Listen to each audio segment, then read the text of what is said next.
केबरिंग वाले तो भर नहीं सकते। अगर मैं नहीं भर सकती तो क्या मेरे बच्चे 10 साल के बाद भरेंगे? अभी 10 साल के बाद आया, जिस टाइम पे एस्टेट हुई उस टाइम पे मैं ग्रेजुएट तक नहीं थी। से आपका परिचय कराते हैं। डॉक्टर स्नेहाशीष वर्धन जी हैं, कांग्रेस से हमारे साथ। नमस्कार, बहुत बहुत स्वागत आपका। मनीष पांडे जी बीजेपी से हमारे साथ जुड़े हैं। मनीष जी नमस्कार, आपका भी बहुत बहुत स्वागत है। सारिका पासवान जी हैं आरजेडी से। सारिका जी नमस्कार, स्वागत है आपका भी। दिलीप जी हमारे साथ हैं, छात्र नेता। दिलीप जी नमस्कार, बहुत बहुत स्वागत आपका भी। और ज्योति हमारे साथ अभ्यर्थी हैं। ज्योति आपका भी स्वागत है, नमस्कार। मैं शुरुआत दिलीप आपसे करता हूं, क्योंकि सब विषय जो है बहुत ज्यादा उसमें समय नहीं लगाऊंगा, क्योंकि हम ऑलरेडी लेट हो रहे हैं। बीएड के अभ्यर्थियों का या बीएड पास जो स्टूडेंट्स हैं उनका क्या होगा, यहां से शुरुआत करते हैं। सुप्रीम कोर्ट ने जो बीएड के अभ्यर्थियों के लिए एक मुश्किल खड़ी कर दी है, बिहार की शिक्षक भर्ती पर उसका क्या असर पड़ेगा? दिलीप। देखिए, सब पूरे देश में सबसे ज्यादा इसका असर बिहार में ही पड़ रहा है, क्योंकि बिहार में 1,70,000 सीटों पे शिक्षकों की बहाली की प्रक्रिया शुरू हो चुकी है। एडमिट कार्ड जिस दिन जारी हुआ है उसके अगले दिन ये आदेश आया और 24 तारीख से परीक्षा शुरू होनी थी। और इसके चलते ज्यादा प्रभावित बिहार हो रहा है। बिहार के स्टूडेंट 5 लाख, लगभग 5 लाख बीएड वाले स्टूडेंट्स हैं जो 1 to 5 के लिए फॉर्म भरे हुए हैं। और यहाँ पे सुप्रीम कोर्ट ने आदेश दिया है, पहले से केस चल रहा था, ये मामला राजस्थान का है, केस पहले से चला रहा था और सुप्रीम कोर्ट का फैसला इस बीच में आया है जब बहाली की प्रक्रिया बिहार में शुरू हो चुकी थी। तो यहाँ पे हम एक तरफा किसी को दोषी नहीं करार दे सकते हैं, लेकिन जो प्रॉब्लम हो रही है स्टूडेंट्स को उसका समाधान होना चाहिए। चाहे वो सुप्रीम कोर्ट के आदेश को जिस रूप में आप लीजिए, सुप्रीम कोर्ट के आदेश का हम लोग ये नहीं कर रहे कि सुप्रीम कोर्ट ने जो आदेश दिया वो गलत है, हम लोग उनके आदेश को गलत नहीं बता रहे हैं। लेकिन जो 5 लाख स्टूडेंट बिहार में सीधा सीधा प्रभावित हो रहे हैं, जो कि बीपीएससी परीक्षा में शामिल हो रहे हैं, और बाकी तो पूरे देश में लाखों स्टूडेंट प्रभावित हो ही रहे हैं। तो हमारी जो मांग है ये है कि कोई भी अगर फैसला आप दे रहे हैं, कोई भी अगर नया कानून ला रहे हैं, तो उससे ये देखा जाना चाहिए कि तत्काल कितने लोग उससे प्रभावित हो रहे हैं। उसके लिए आपको समय भी देना चाहिए कि 6 महीना, साल भर के बाद ये चीज लागू होना चाहिए। तो ऐसा किया जाना चाहिए। लेकिन यहाँ पे क्या हुआ कि अचानक से आपने ला दिया। और यहाँ पे बिहार सरकार की गलती क्या हुई? बिहार सरकार ने गलती, सबसे बड़ी गलती ये किया कि जब इन्होंने वैकेंसी निकाला, इनको पता था कि सुप्रीम कोर्ट में केस चल रहा है। हम लोगों को पता था, अभ्यर्थियों को पता था, पूरे देश को पता था कि सुप्रीम कोर्ट में बीएड वर्सेस डीएड केस चल रहा है। और ये भी एहसास था कि सुप्रीम कोर्ट से इस तरह का आदेश आ सकता है, फैसला आ सकता है। इसके बावजूद बिहार सरकार ने, शिक्षा विभाग ने बिहार के जो नियमावली बनाया और जो विज्ञप्ति आई, जो विज्ञापन आया शिक्षक बहाली का, उसमें उन्होंने इस चीज का जिक्र कहीं नहीं किया कि सुप्रीम कोर्ट का आदेश आएगा तो वो मान्य होगा या उसके अनुसार आपको बाहर किया जा सकता है। इसके चलते क्या हुआ, बिहार सरकार ने कहीं इस चीज का जिक्र नहीं किया। तो लाखों लोग, 5 लाख के करीब बीएड वालों ने 1 to 5 के लिए फॉर्म भर दिया। और दूसरी गलती सरकार ने क्या किया, गलती कहिए या जानबूझकर किया गया, 6 to 8 की वैकेंसी नहीं निकाली गई बिहार सरकार के द्वारा। 6 to 8 की वैकेंसी नहीं निकाली गई। हम लोग बार बार चिल्ला कर कहते रह गए कि 6 to 8 की वैकेंसी निकालिए।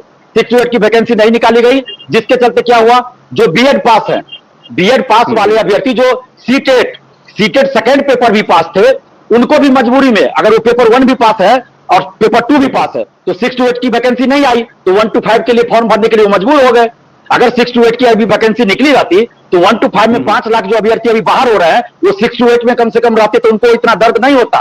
और बिल्कुल इसके बावजूद भी बिल्कुल वहां चले जाते। इसके बाद भी देखिए, सरकार ने बार बार कई संशोधन किए, हम लोग उसको भी सबको नजरअंदाज करते रहे। चलिए, सरकार संशोधन कर रही है, फॉर्म का फी कितना रखा गया। और क्या अभी सरकार को स्पष्ट नहीं करना चाहिए कि अगर वो परीक्षा लेने जा रही है तो क्या जो लोग इसमें सफल होंगे, मेरिट में आएंगे, उनको नौकरी देंगे या फिर इनको नौकरी नहीं देंगे? ये स्पष्ट होना चाहिए, तभी परीक्षा होनी चाहिए। ऐसा नहीं कि परीक्षा आप ले लीजिए और बाद में कहिए कि सुप्रीम कोर्ट का आदेश है, हम आपको ज्वाइन नहीं करा सकते, आपको शिक्षक नहीं बना सकते। अभी कोई सरकार की तरफ से जवाब नहीं आ रहा है।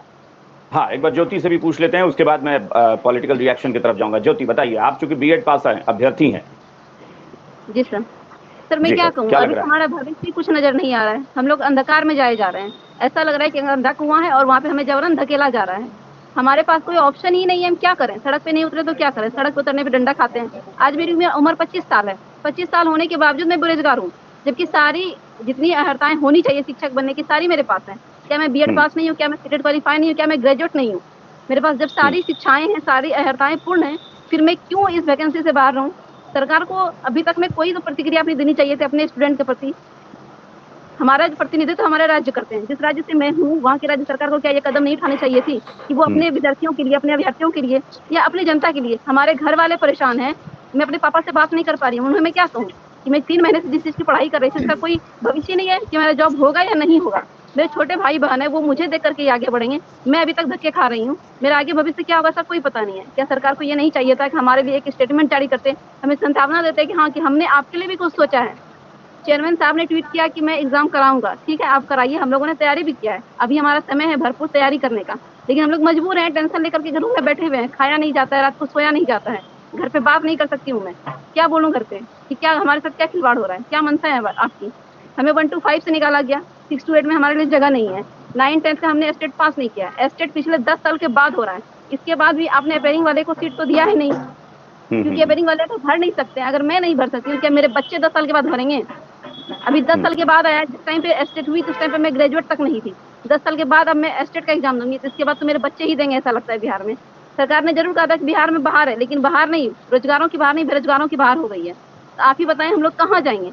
10 दिन एग्जाम का बचा हुआ है, हम लोगों को अभी तैयारी हम लोगों की पीक पे थी एकदम, रात दिन मेहनत तो तैयारी का वो, चूंकि मेंटल प्रेशर जब इतना ज्यादा होगा, दिमाग में तनाव इतना होगा, तो तैयारी क्या होगी? फिर तैयारी भी धरी की धरी रह जाएगी। हम लोग भटक रहे हैं दर दर, कभी दिल्ली भैया के पास जा रहे हैं, कभी ट्यूशन में जो हमारे टीचर है उनसे पूछ रहे हैं सर हमारा क्या होना है, एग्जाम दें या ना दें, क्या करें। हमारे सर्टिफिकेट पे, सीटेट के सर्टिफिकेट पे लिखा हुआ है कि सुप्रीम कोर्ट की आदेशानुसार आपका ये सर्टिफिकेट इनवैलिड भी हो सकता है। और वैसे मेरे जो साथी छात्र हैं, किसी का सर्टिफिकेट डाउनलोड नहीं हो रहा है, रिजल्ट शो नहीं कर रहा है। इस तरह के माहौल में हम लोग क्या करें, एग्जाम दें या ना दें? अगर एग्जाम देते हैं, मैं पूछता हूँ, एक बार सत्ता पक्ष से रिएक्शन लेता हूँ जी। चलिए, आरजेडी से सारिका जी थी, सारिका जी का डिस्कनेक्ट हो गया है। स्नेहाशीष जी आप बताइए जरा, ये 5 लाख अभ्यर्थी जो परीक्षा देने के लिए तैयार बैठे हैं, क्या होगा इनका भविष्य? सुप्रीम कोर्ट ने तो चलिए आदेश दे दिया, वो कानूनी मसला है, इस पर कोई टिप्पणी नहीं करेगा, मैं भी नहीं करूंगा इस पर कि सही गलत, लेकिन सरकार ने क्या सोच के रखा है इनके लिए? सरकार ने जब फॉर्म भरवाने के लिए घोषणा किया कि भाई अब फॉर्म भरिए आप एग्जामिनेशन के लिए, तब सरकार ने स्पष्ट क्यों नहीं किया कि इनका क्या होगा अगर सुप्रीम कोर्ट से कोई जजमेंट आता है? क्योंकि ये मामला पहले से लंबित था और फैसला इस पे फरवरी के लगभग में आ चुका था, और लेकिन उसे सुरक्षित रखा था सुप्रीम कोर्ट ने फैसले को, और चूंकि 11 अगस्त को इस पे फाइनल जो सुनवाई हुई वो आई है।